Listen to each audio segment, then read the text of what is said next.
Hey everyone, how's it going? This is Deadly Slob. Today is my first tutorial video for the pre-alpha version of Squad. So things are subject to change, but for everybody who has donated on the Kickstarter, this will help you when you first jump into the game. Today we are going to be talking about FOBs, or Forward Operating Bases, and base building inside of Squad. Whenever you join Squad, obviously, you need to join a squad. You can rock it solo if you want to go, and just play on your own, but you don't have access to a variety of different weapon options or the ability to place down FOBs or rally points, which is really crucial to the game. I'm going to be talking a little bit more about the weapons in Squad in another video. So today we're going to be specifically talking about FOBs and rally points. And unlike traditional shooters like Battlefield, whenever you capture a point, it doesn't mean that you can spawn there. Your squad leader is responsible for creating rally points and forward operating bases, which will allow you and your teammates to spawn on these points. As a squad leader, you do have the ability, if you press T, to put down a rally point. This is the first style of spawn points. These things can be easily destroyed, and they only last a few minutes. And only your squad mates can spawn on this point, not your teammates, just the people who are in your squad. So for example, if I have a rally point down there, I can put down another rally point, that one is gone. It's just to allow your squad mates to quickly spawn back in your location during a firefight whenever they die. And obviously, things are subject to change. Second, you have the ability to put deployables and create a forward operating base. And I have an example of this right here. So all of this right here, as you guys can see, this is all handcrafted. This is all hand placed in the deployable sections for the insurgents. So right now, I put down a little bit of a hideout point, and I'm not going to be able to place another one right now because I already have one listed, which will allow players to spawn into the world. Also put down a ammo crate, which allows me to pick up other types of weapons if other squad members do not already have that space. Keep in mind, in Squad, you can't roll around in a 5-man squad of snipers. Everybody has a specific role, and there's only a certain amount of roles that can be fulfilled. One Grenadier, one RPG, one Designated Marksman, some medics, and some fighters. So if you guys are currently in a serious firefight and you don't have many medics on the field, you can quickly run up to one of these ammo crates and resupply yourself as a medic and start providing aid to some of your teammates, which is really, really important. Okay, for an example, I am going to be making this compound into a forward operating base. So as a squad leader, your first thing you're going to have to do is, obviously clear out the area with your teammates to make sure that there's no enemies in the area. That's really important. People like to hide in nooks and crannies in this game, get into side compounds and hold down the fort, put down rally points for their other squads to clear. But once you've cleared out this compound, this is a perfect location for a forward operating base. It also just so happens to be in line for us to be able to capture this flag. So if our squad is holding down this point, it's going to make it very difficult for anybody to capture the main flag on this hill. So to start things off, I'm going to put down a rally point inside this house just to make sure that my squad members can spawn in here, no problem. Then I'm going to put down my first deployable, which is the hideout. And this is going to allow all of your team members to spawn at this location whenever they want. As long as this FOB doesn't get destroyed, then we'll be okay. If you ever want to destroy an enemy FOB, you run up to it and hit destroy, and this little yellow bar in the top left is going to start to drain. Once it's completely drained, then no one can spawn on that point anymore. So now that we have our main FOB down, this is actually, we don't really have any defensibles up. Anybody can run into this building and kind of destroy this point. So we're going to start patching things up. So one thing that is really important to do is you want to patch up as many of these doorways as possible.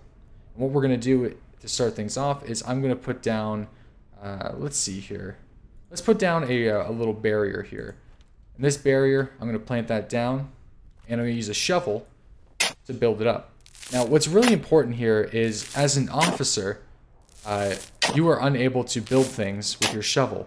But for convenience right now in pre-alpha, the squad leader doesn't need to be the officer.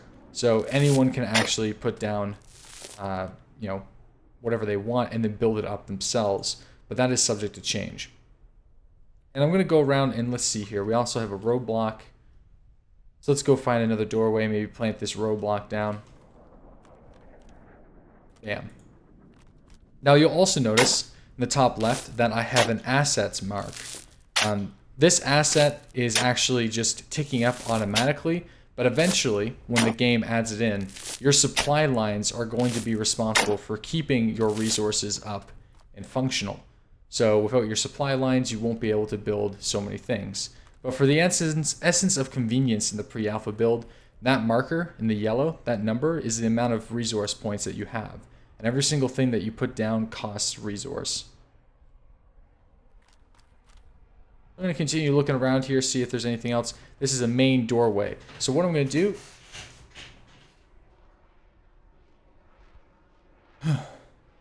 So right here I found a main doorway. So I'm going to put down a bunker here. So this is a cool thing. I'm going to start shoveling this up.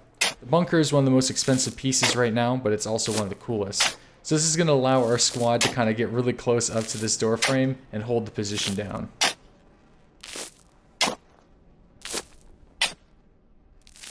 And there we go. That doorway is now blocked with a bunker, so anybody from the outside is going to have to fight their way through that bunker.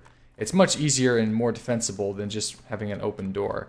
And you can do a lot more things too. So you can add tire walls. I'm just going to do this for the point and sake of the video, but this is actually a pretty nonsensical location. And you can also build other items like razor wire and, you know, basic barriers. And the coolest thing is ladders. Now, ladders is what makes this really awesome. If you want to barricade your entire compound, you're probably wondering, well, how do your buddies get out? Very easily, by putting down a ladder. So you can just quickly climb out of the base, and there you go. You have a very strong defensible position where your enemies can, or your friendlies can get out, but your enemies cannot get in very easily. Keep in mind that enemy squad members or enemy squad leaders can actually build ladders on your wall. So it's very important to make sure that no enemies get close enough. You can also use ladders to actually set up shooting points. So you can sit on a ladder, you know, quickly duck behind cover, quickly poke your head out. So it's nice to make sure that you have a lot of ladders around your walls, so your teammates can use this as firing points to get advantage on your enemies. So we're going to put down a couple ladders as well. Here we go. So essentially that's the basics of base building and FOB building So essentially that is the basics when it comes to building advanced FOBs or super FOBs in Squad. And you can build as much as you want. If you want to go ham and we want to just kind of, you know, completely barricade all this area off, then you can. And you can build as much as you want as long as your resources are all the way up. As you can see, we have 1,000 resource, which means we have a lot of cool stuff. Now, I guess one last thing, you can actually put down these ammo crates like I was talking about before. And these ammo crates are going to allow your teammates to actually resupply, get more ammunition for their kits, and also change their kits on the fly. So you just walk up, hold F. We want to be a marksman. We'll just grab the sniper rifle. And there we go. We just changed kits. It's a really interesting method of playing this game and a very nice touch.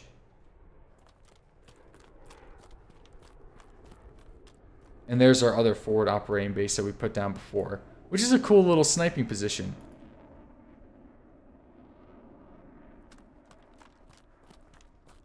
So that is the basics when it comes down to forward operation bases. As you can see, the points are on the map, so whenever somebody dies, then you can just click on one of those points and respawn. Enemies can come in, destroy the points, forcing your squad leaders to put down more spawn points. Lastly, I guess I will say, as a squad leader, it is primarily your responsibility to ensure that your squad mates and your team can spawn in the game. So make sure that you're actively putting down rally points and you're actively building down new forward operating bases around the map to make sure that you have some diversity with your spawns. So if a forward operating base gets run, then you have a fallback position. For example, if this forward operating base was destroyed, our fallback position would be this forward operating base that I built before. It's very important to make sure that you build as much as you can. So you have your squad that is fighting off the enemies, and your squad leader who is also coordinating the fight and making sure that they are able to spawn in and continue the fight. Hope you guys found this video informative and useful. If you did, let me know what you think in the comment section below. Subscribe to my YouTube channel for more squad videos, and I'll see you guys next time.